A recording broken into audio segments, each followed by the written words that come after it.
এটা রাতের একটা দৃশ্য। রাতে যখন হাঁটতে বের হলাম, অনেকদিন মনে হলো যে হাঁটতে বের হই, কিন্তু কোলাহলের জন্য এই ব্যস্ত শহরে হাঁটতে পারি না। আজ একটু হাঁটলাম। হাঁটার পর যেটা অনুভূতি হলো, যেটা দেখলাম, নিস্তব্ধ শহর। ঈদের সময় বাড়ি ফিরে গেছে, নিস্তব্ধ শহর। চারিদিকে কিছু কিছু রঙিন লাইট লাগানো, কিছু কিছু দেওয়ালে রঙিন লাইট লাগানো। কিছু কিছু মানুষ ঘুরতে বেরিয়ে হয়েছে। আবার হাঁটতেও বেশ ভালো লাগছে, আবার ভয়ও লাগছে।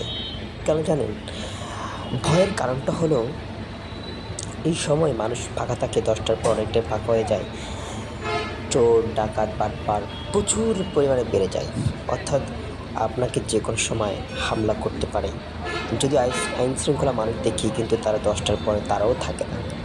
তারা মানুষ নেই মনে করে চলে যায়, কিন্তু যে দু একজন চলাচল করে তাদের খুব বিপদে পড়তে হয়। তাদের বিপদের কোনো শেষ থাকে না।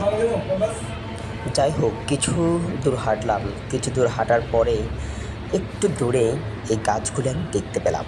গাছগুলো দেখে অবাক হলাম যে দেওয়ালের পাশে মৃদু মৃদু হলুদ লাইট, আর কয়েকটার পাশে সাদা লাইট জ্বল করে জোনাকির মতো করে জ্বলতেছে। দূর থেকে গাড়ির পিছন চলে যাওয়া গাড়ির পিছন থেকে যে লাইটগুলো, তার আলো এসে পড়তেছে এখানে। আমাকে দূর থেকে মনে হলো যে কোনো জোনাকি পোকা ডাকছে। আমি গেলাম। আমি যাওয়ার পর অনেকক্ষণ মুগ্ধ হয়ে তাকিয়ে থাকার পর বললাম, যদি ভিডিওটা করি কেমন হয়? তারপর ভিডিওটা করলাম।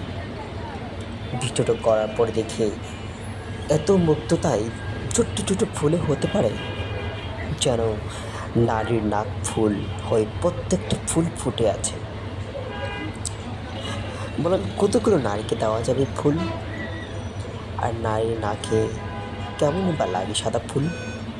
যদি কখনো এরকম সুযোগ হয়, সাদা ডায়মন্ড দিয়ে এরকম যদি 3 পাতা ফুল নারীর নাকে পরাইতে পারি, আমার খুব ভালো লাগবে।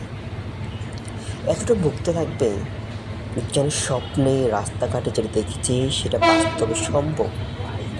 অসম্ভব বলে কোনো কিছু নেই আমার কাছে।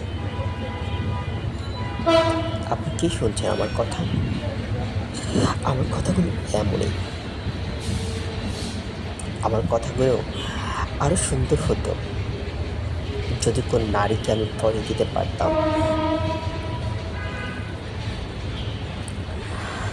তারপর এগুলো দেখে মুগ্ধ হয়ে কিছু পথ হাঁটলাম, আর ভাবলাম, আসলেই মানুষ বড় করে কিছুতে মানুষকে সবসময় আকৃষ্ট করা চায় না।